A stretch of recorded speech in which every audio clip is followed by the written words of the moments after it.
বন্ধুরা, এই মুহূর্তে সবথেকে যে বড় খবরটি বেরিয়ে আসছে সেটা হচ্ছে নেপালের তরফ থেকে।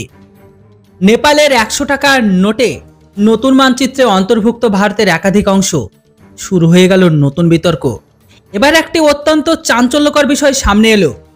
এ প্রসঙ্গে এখনকার পাওয়া প্রাপ্য তথ্য অনুযায়ী জানা গিয়েছে যে নেপাল গত শুক্রবার দিন নতুন ১০০ টাকার নোট ছাপানোর ঘোষণা করেছে।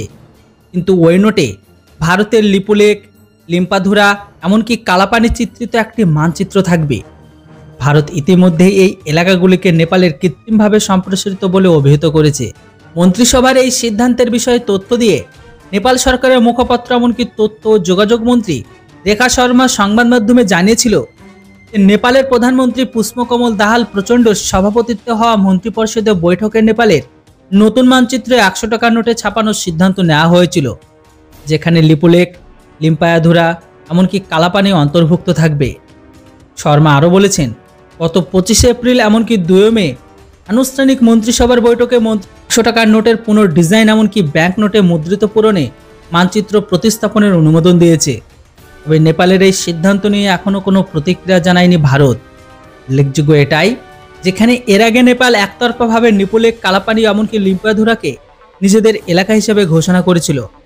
২০২০ সালে মানচিত্র আপডেট করেছে নেপাল।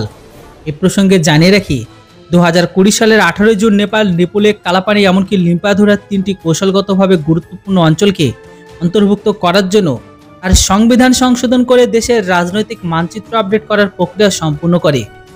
আর এ বিষয়ে করা প্রতিক্রিয়া জানিয়েছিল ভারত।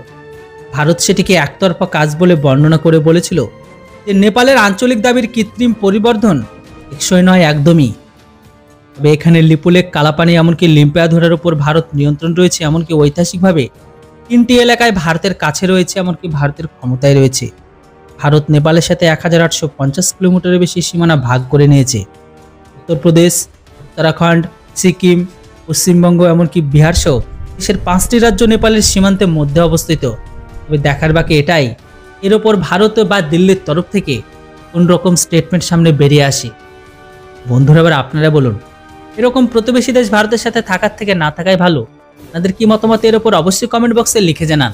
Thanks for watching. জয় হিন্দ, বন্দে মাতরম।